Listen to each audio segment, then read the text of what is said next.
I really want to welcome our listeners to this next podcast around Genesis. What we will be discussing today is Noah and the flood, and there's quite a few target points that we would like to address. First of all, the Sumerian hypothesis, and I have Dr. Willie Mc Cloud that's going to go into more detail around that.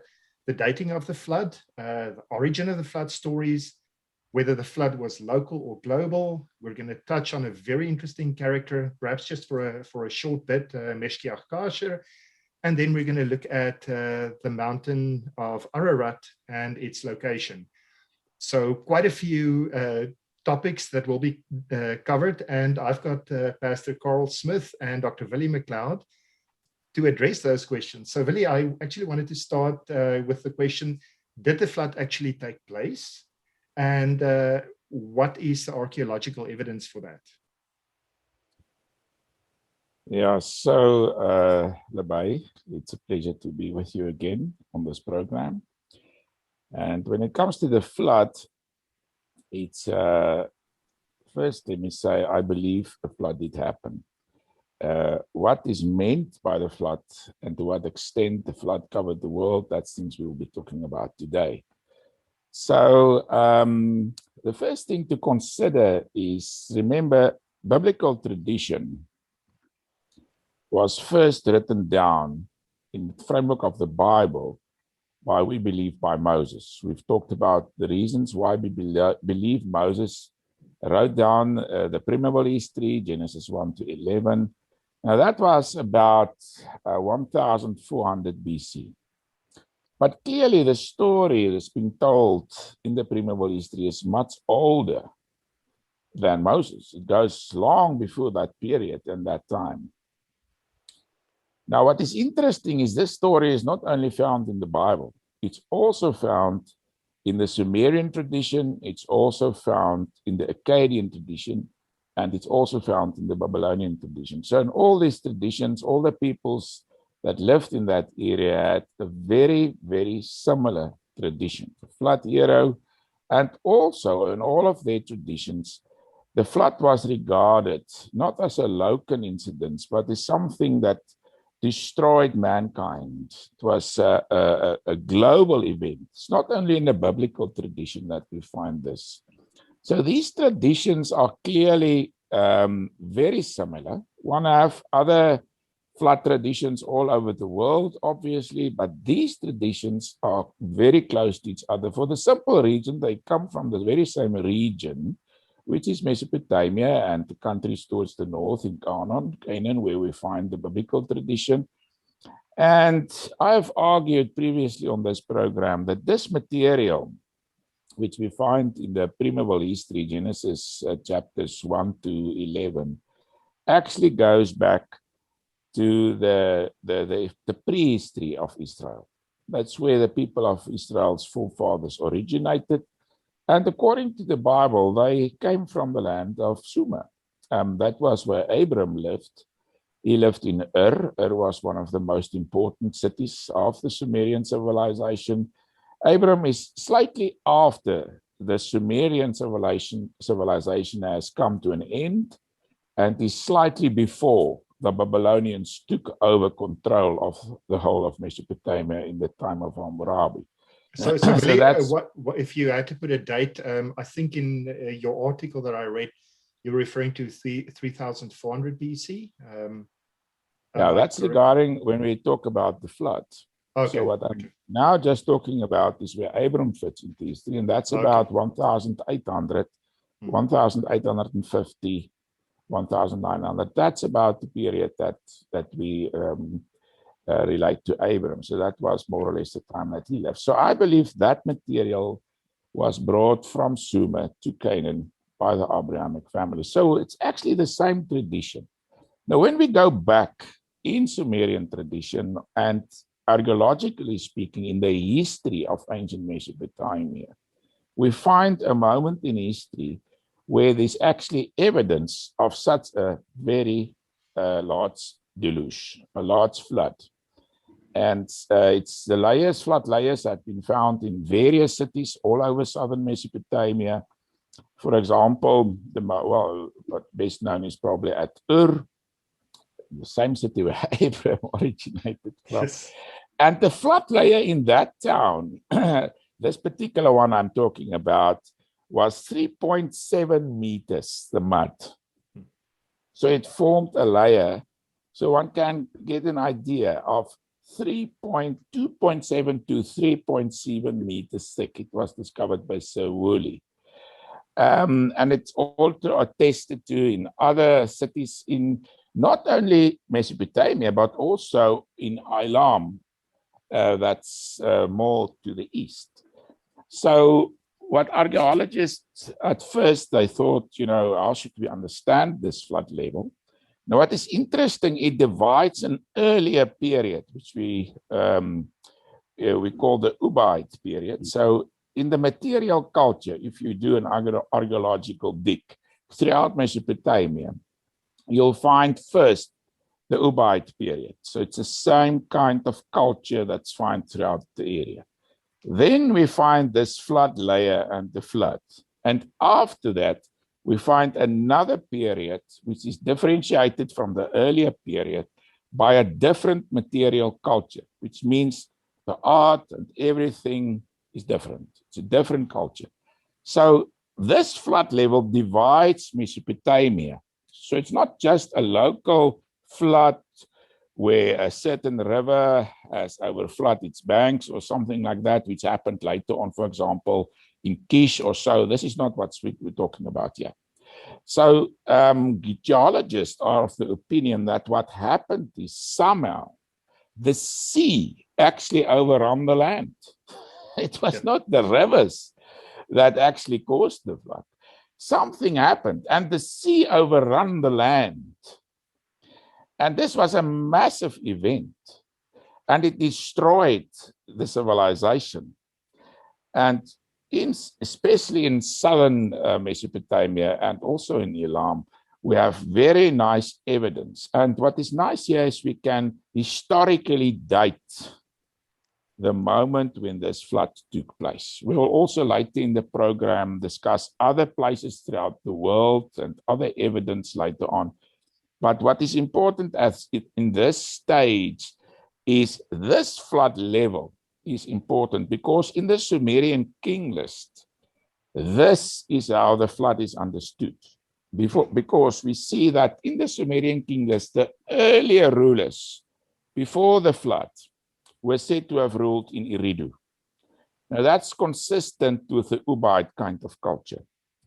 The other that ruled after the flood was associated with the city of Uruk, which corresponds with the Uruk period, which is after the deluge. So in the Sumerian king list, it's clearly this particular flood, which is archaeologically attested at Ur, as I've just said, in other cities, that are spoken of as understood as the great flood that the peoples of Mesopotamia spoke about, and the same history was delivered down, and we find that in all the related traditions in Mesopotamia. So these traditions actually go back to a very particular flood.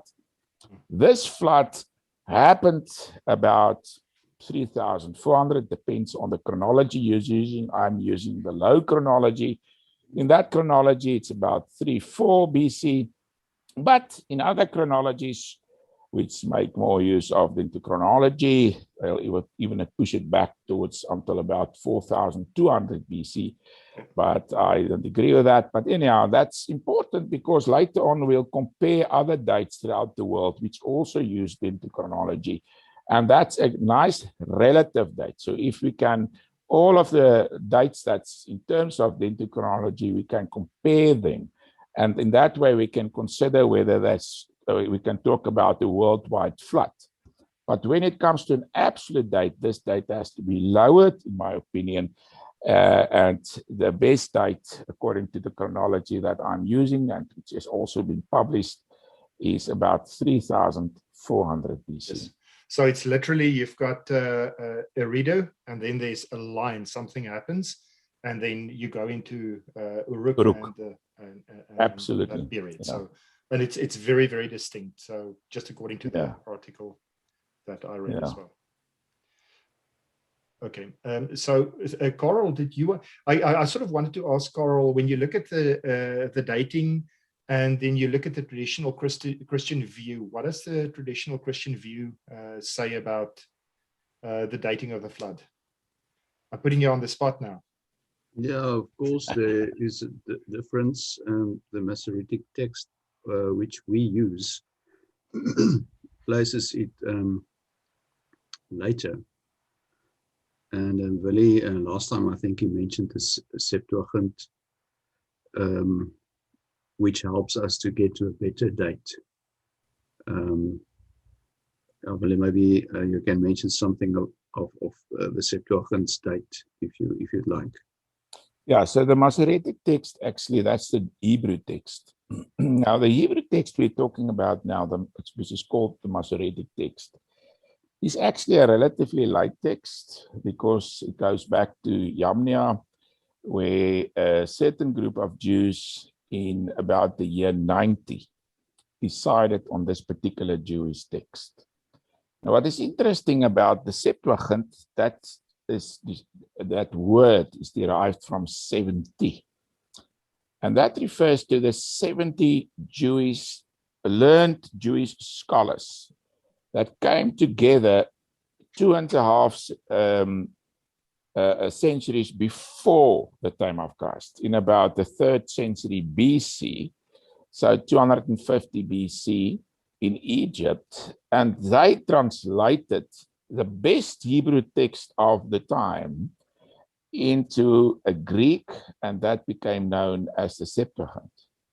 So what we find is the early church throughout used the Septuagint, and there are many references to the Septuagint and quotations from the Septuagint, not the Hebrew text, in the Bible. And there's a different discussion, so I don't want to go too deep into this, but the date in the Septuagint is 3300 BC. So we have two dates. We have one date, which goes back to a text from about 250 BC. That was when the Pentateuch was translated. So that is about 3300 BC. And then we have a later text, the Hebrew text. And in that text, the date is 2400 BC. So there's about 1,000 years difference between these two dates. Yeah. You can immediately see that the Septuagint date correlates very, very nicely with extra biblical evidence and the chronology for the ancient Middle East. The problem with the Masoretic text is that it's in direct conflict with everything we know about history. The period 2400 BC is very well understood. In Egypt, that was the time when they built the Great Pyramid. In Sumeria, that was just before the Akkadian period. It was when the Sumerian civilization flourished. So both these, in Egypt and in Mesopotamia, 2400 BC, there is no sign of a flood at all. There's no flood there at that stage in history. We see two great civilizations powerfully in their prime during this period. There's no talk of flood at this stage. So the flood definitely happened much earlier, and we should accept the Septuagint date, as many other dates in the Septuagint, as we've been talking and as we will talk. We will see that it correlates, the Septuagint correlates amazingly well with what we know about history and a wider ancient Middle Eastern perspective. So sometimes Christians would just try to they would just say, okay, well, I stand with the Masoretic text. But the problem is just, it doesn't make sense. And we have to accept that this date is not correct. Yeah, I think I would like to add something. Or go ahead, Carel. Go ahead. One of the big questions when we talk about the flood, William mentioned it was a worldwide flood. But was it worldwide in the sense of the whole world? Did it cover, for instance, also Mount Everest? Now, some people say this is completely impossible. So it has Noah's story has to be just a story and nothing more than that. So there seems to be these two extreme viewpoints. We must take the text literally as it is. It covered the whole world, and the others say, no, it is impossible, so it is just a story. Maybe you can say something on the worldwide stretch of the flood. Yeah, so this is a question. On the one hand, one have scholars which are very critical of the biblical tradition. And they would say this is just a myth because we find it in many other traditions, also a story about a flood. Or they will maybe allow for a local flood, maybe some river has overflown its banks or whatsoever. But this is definitely not how the ancient Mesopotamians understood the flood. I'm not talking about the later Jews. I'm talking about the Hebrews, I'm talking about the Akkadians, I'm talking about the Babylonians, I'm talking about the Sumerians. All of the people from Mesopotamia and the surrounding areas believed in a massive flood that nearly wiped out civilization and humankind. So the perspective is definitely from the ancient world, this was a major event. Now the question is, how do we determine how wide was the flood? Now, according to the Bible, the whole world was covered with water. But if you read the Bible, you'll see that's an observational statement. It's not a scientific statement. So throughout the Bible, especially in these early parts, often we find some observational statement. We find the whole world, for example, in the time of Joseph, we read that the whole world experienced a dramatic famine. It was great hunger throughout the world, and all the peoples came to Egypt from all over the world. The whole earth, as the term used. Now, obviously, they didn't come from South America. That's quite clear. So the biblical author, when he talks about the whole earth, is not scientific statement, the whole earth. It's an observational statement. So if we read the scientific context in terms of today's understanding of things back into the Bible, we want the flood, if we try to understand it in these terms, then we would believe that the flood covered Mount Everest. But we know there's not enough waters. There's definitely not enough water on Earth to cover Mount Everest 8 kilometers above the sea level, current sea level. That's totally impossible. There's not enough water. So this over-literal way of understanding the flood cannot be correct. It's directly against science. It's also directly against a good reading of the text, because this is definitely not the way that one should read, for example, the story of the famine. The people did not come from South America. But this does not say it was just a local flood. So we do have evidence all over the world. For example, I visited Varna. It's a city in Bulgaria. And in Varna, that's on the Black Sea, just next to the Black Sea, they also experienced a massive flood in exactly the same period as the Sumerian flood.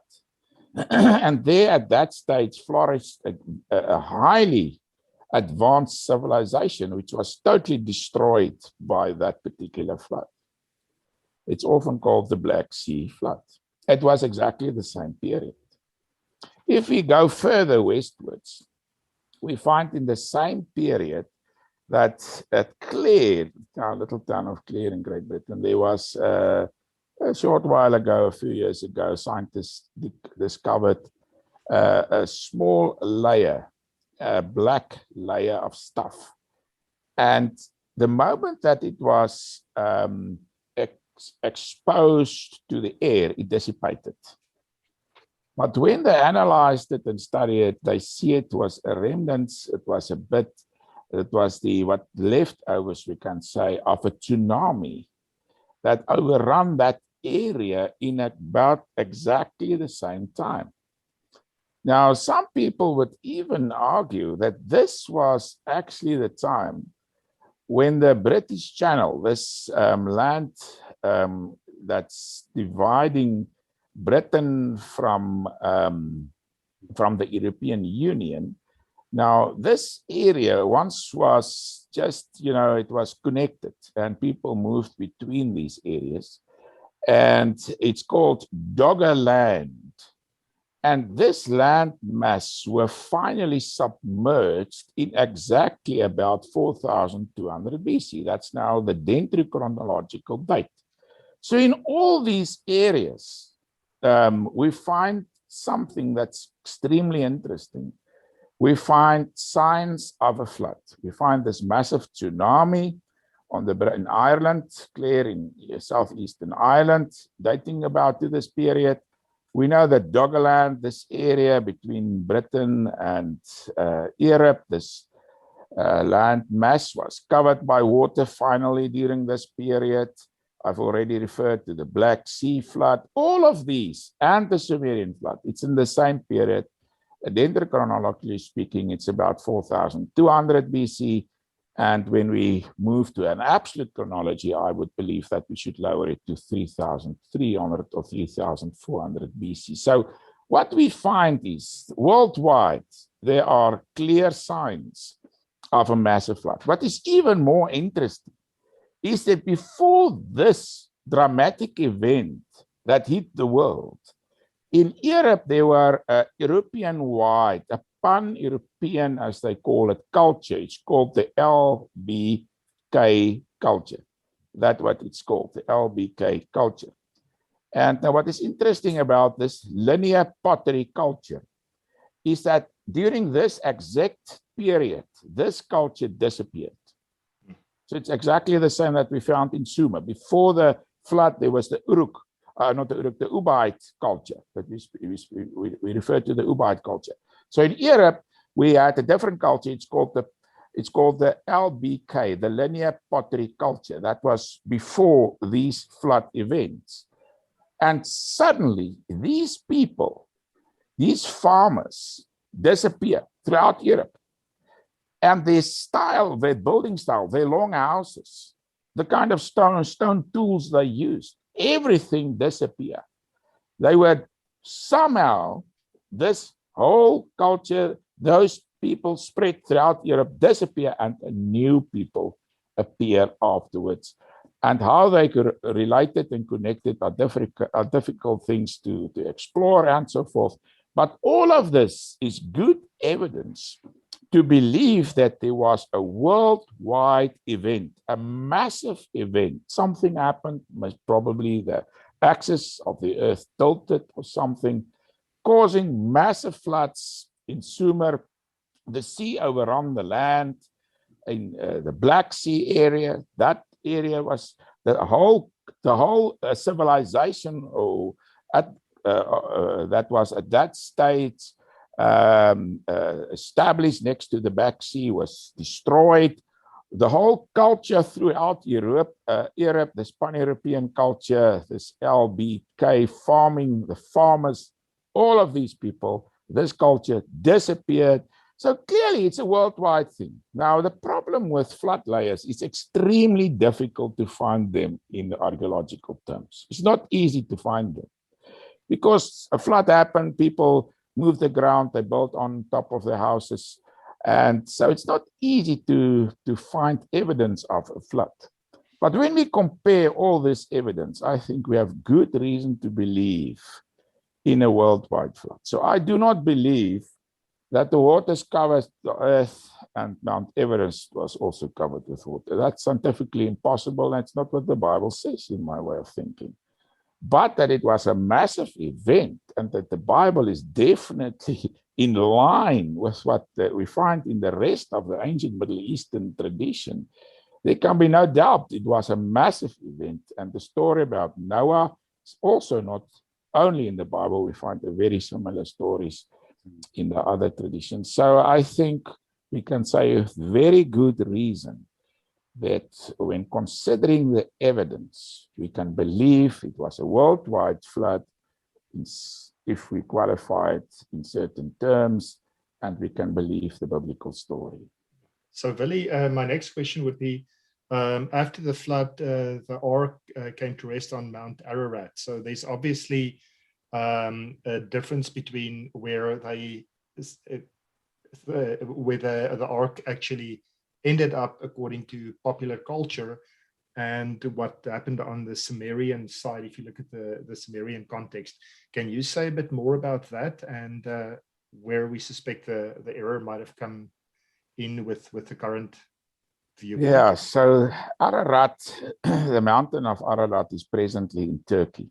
The Turks has taken it from the Armenians. The Armenians is not happy. I actually visited Armenia and went to the area very close to the mountain. You have a very beautiful view. And the Armenians to this day, that was a massive loss because Mount Ararat they were the first nation to become Christian. And Mount Ararat is central to their way of thinking, seeing themselves in terms of history. So now let's consider Mount Ararat. It's a beautiful mountain. It's quite high up. It's just south of the Black Sea, but it's very far removed from the ancient Middle East. So if this is true, then the story of the flood would have carried the ark enormous distance. So let's consider the name Ararat. Now, what is interesting is we find that the name Ararat actually goes back to Urartu. It's a very similar name, but that's the earlier and the older name. So when the Bible refers to Ararat in the north, remember the north is from Mesopotamia, from Sumer, the land from which the biblical author orientates himself towards the north, then he's clearly referring in the time of writing to Urartu. Now, the Urartu civilization flourished towards the north of the Zagros Mountains. It was in the northern parts, far northern parts of nowadays of Iran, northwestern Iran. I've also visited that part of the world. Now, what is interesting, from the south, you travel through 7 mountain ranges, and then you arrived at a land that was, before it was called Ararat, it was called, and before it was called Urartu, it was called Arata. Very similar, but that's the old name. So in ancient Sumer, in the stories of the ancient kings of Uruk, this northern country was called Arata. And we read in the stories how the king's messenger traveled through these 7 mountain ranges and reached the land of Arata. And later on, King Sargon, the Assyrian king, also on one of his campaigns tells how he traveled through the 7 mountain ranges and how he came to the river of Arata. That's the only reference outside the traditional material in historical data referring to the Arata River. So this was in the north. But it was not where we find the mountain of Ararat. So what happened is, through time, the people living in these northern parts, which is today the northwestern parts of Iran, the northern parts of the Zagros Mountains, they were pushed further and further north by invaders and all sorts of other people, and they moved slowly but steadily. At a certain stage, the Armenians were established now in Lake Van, Lake Urmia, that whole area. Later on, they moved even further back. The Turks actually pushed them out, and eventually they landed up in Armenia. And their name is also derived from Urartu. And they, in their culture, they gave this mountain this name, not only because of their ancient traditions regarding this name, but also in terms of biblical tradition. So this is not where the ark landed up. The ark landed up within the Zagros Mountains, and that is far from the southern parts of Sumer, where the story of the Bible places Noah and these people. But it's quite some distance from there, but it's not so far as if we move to Mount Ararat in the north there. Beautiful. that's a background story. There you go. Carel, anything from your side? It is just amazing listening to Willie, who has been there, how the archaeology also helps us, to understand the flood better, the location of the flood, the size of the flood, and something else. Many people also, try to find evidence of the flood in various places of the world. But it seems that to date the flood, that is the very important proof, so that we can be sure this was actually the flood the Bible speaks about. So archaeology is really important when we consider the flood of Noah. Carl, that's an extremely important point. Because we have cataclysmic events throughout the world. And if we believe, and this is the problem, if you believe the earth is 6,000 or about that years old, then what these readers do, they take all evidence about all possible similar kind of events all over the world, and immediately they interpret it in terms of the biblical flood. So in a certain sense, they can't be wrong, because this is the only possible event where everything could fit into a story, 6,000, starting about 6, or maybe perhaps I would go slightly earlier, starting from 10,000 years ago. But if we use archaeological data and we date all of these different flood layers and cataclysmic events throughout the world and the earth, some are very old. Some goes back thousands, hundreds of thousands, millions of years. So I believe the earth is very old. And it's not enough to say, but okay, we have evidence for the flood on this or that level. We must use good archaeological evidence. We must date the flood in a certain way. We must have a manner to decide what is the period, in what period does this flood layer fit into.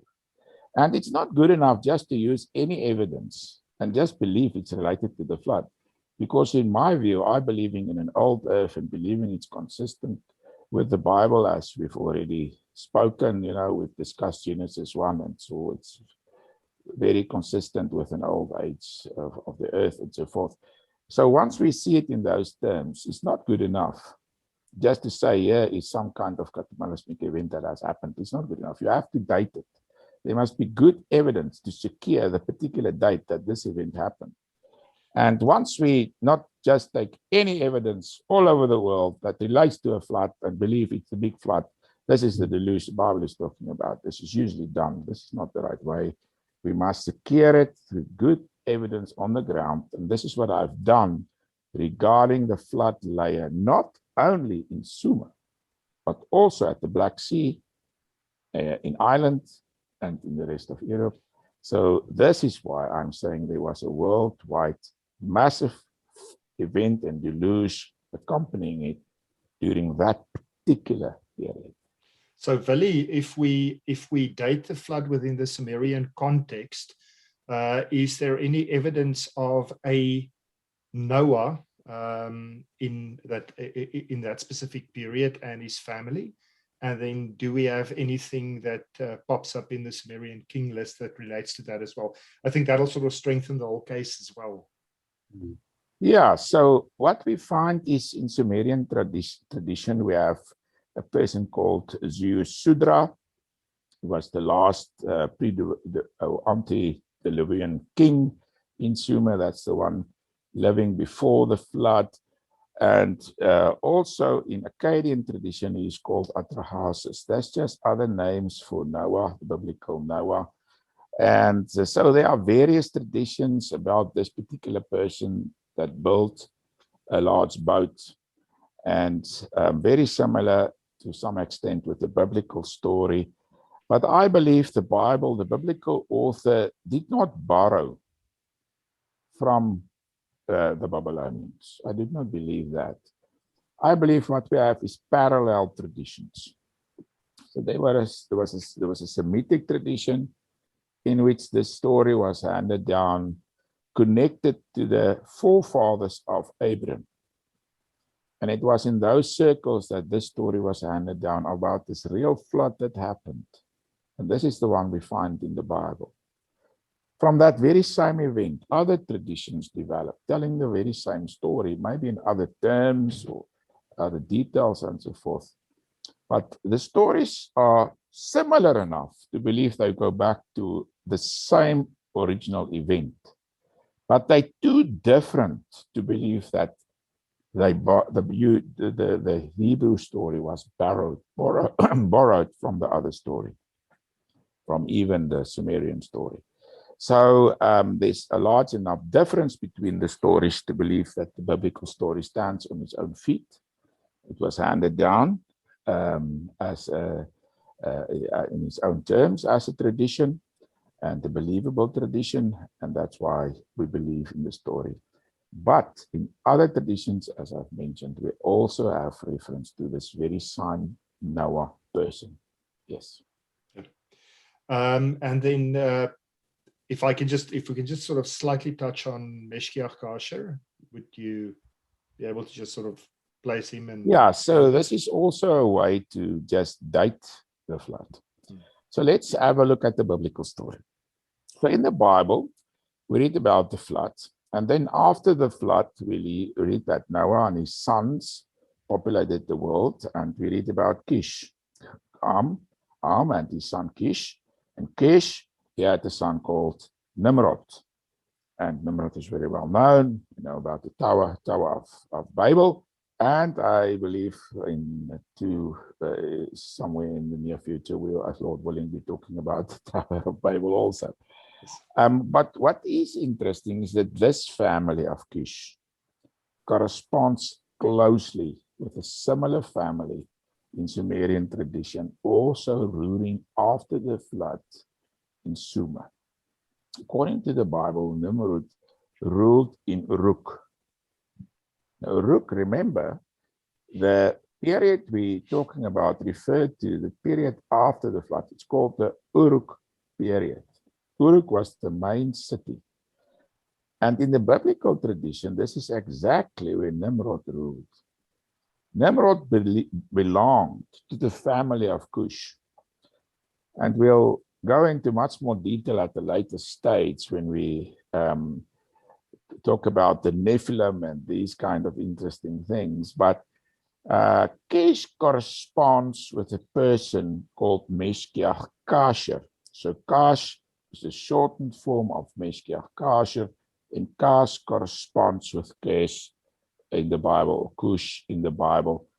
And we're talking about the very same family. In both instances, we find, according to the tradition in Sumer, that this family originated from the land of Arata in the north. Quite nicely.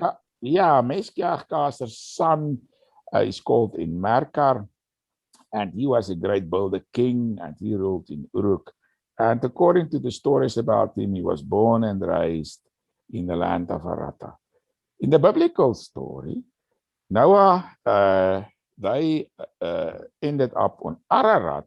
They came from the north and settled. This family of Cush came and settled in Sumer. And his son was Nimrod. And what is interesting, if you compare the names, they're not only very similar figures ruling, because in both instances, we read that they were powerful rulers using military power to extend the empire, if we can call it the empire or the kingdom. And even their names are very similar. We must remember that every name has what we would call a root, the root of the name. The consonants in the name forms the root. The vowels change with time, all the time. So it would be NMR. Absolutely. So when we look at in Merkar, it's NMR and then Kar. And if we look at Nimrod, it's NMR with a D end. So it's been argued by other scholars that this is exactly the same person and the same traditions, one in Sumer and the other in biblical tradition. And this is strong evidence. There's such a lot of evidence and agreement between these two families, both of them appearing in Sumer. The Bible calls it Sinar, the land of Sinar. It corresponds with Sumer, both ruling in Uruk. And we'll come back to them and we'll talk about them. But they appear on the scene after the deluge. And when we take the Sumerian tradition and the king list, the Sumerian king list, we see that they belong to what we call the Uruk period. And before this period was the Great Deluge, and before that, the Ubaid period. So we can securely date this Sumerian flood, and it corresponds remarkably with the biblical tradition. So we can believe the biblical story, not only on its own terms, but because of the massive supporting evidence that we can gather regarding it. It's a beautiful thing. It's like little puzzle pieces that just keep snapping together. Yeah. Carel, just from a biblical point of view, why did the flood take place? And the other thing is, was God very cruel to kill off everybody? Can you sort of expand on that? I was just thinking, Levi, it's interesting. I was writing here the reason for the flood, and now you ask me the question. I'm a great mind reader. Yeah, somehow, eh? Yes, if we read in Genesis, I think chapter 5 or 6, we read God's heart was really broken because the man he created were just doing evil, were pondering only on evil deeds, violent deeds, from his young childhood years until he dies. So God was really saddened by the immense evil which were present on earth, and probably mentioning the Nephilim, the giants and the fallen angels, had an influence also in teaching man, how to practice occultic things and so on. But it seemed that the earth was a very dangerous place at that time. People were very violent, and it seemed that God decided in his heart to cleanse the earth and to make a new start. And then, the character of Noah is so interesting. He built the ark. I think it was almost 100 years it took him. But that was such a powerful sermon warning the people of a flood or a big deluge coming. Being mocked by the people, maybe they thought he's crazy, but somewhere in the New Testament, it's mentioned that Noah was, I think, an evangelist. He was preaching to the people, trying to warn them. But nobody seemed to pay attention until it all happened. And, even in the day we live, where we do experience that our culture is moving away from biblical principles, becoming more godless, becoming more human-centered, we find ourselves almost in a similar kind of situation, that when we warn people that you will have to verantwoording doen, what is that? Take responsibility. And you're sort of also referring to the line that says, as it was in the days of Noah, so shall it be in the days of the coming of the Son of Man. We will have to give an account of our lives before our Maker. People doesn't seem to like that kind of message. But we do find ourselves in a similar situation with a culture moving away from God. And, various things are happening, and we can see it as harsh, but we can also see it as God calling the world back to himself. Yeah, so I think the Ark of Noah has got a very strong message for the world and for the Christians of our day. Yeah, absolutely. So it's really important that we're knowledgeable and educated with regard to that. There's two other things that I just wanted to. We probably don't want to go into too much detail around that. Just for interest's sake, Willie, if you look at the generations since Noah, how many generations up until today would you be able to? Okay, I'm not generationally speaking, I'm not sure, but I would like to say something. Just go back to Noah and his sons. So we read that Noah and his sons and their wives were in the ark with the animals. And what is interesting, if we take the descendants, so you're not really talking about the descendants of Noah and his three sons, Ham, the Hamites, which is usually interpreted as the people of Africa. African people with black skin, is descended from Ham, according to the Bible, closely related to the family we've just been talking about, because Ham was also the father of Cush. And then we have Japheth, and we have Sem. So the Semites, the Japhetites are usually associated with the people in Europe, so those kind of people. But what is interesting, the people that's not mentioned, and that's definitely not descended from Noah, are the Chinese, are the Indians in America, are the Bushmen. So there are many peoples. So this is, remember, this is a very generalized picture that's given in this genealogies in the Bible. But it's very clear that the whole world and everybody that we know are on this earth was definitely not descended from Moses, from Noah. So this is just another clear message that the Bible is not telling us that everybody died. This is definitely not what the Bible is saying. But the Bible is saying it was a massive event. And the Bible places this event in terms and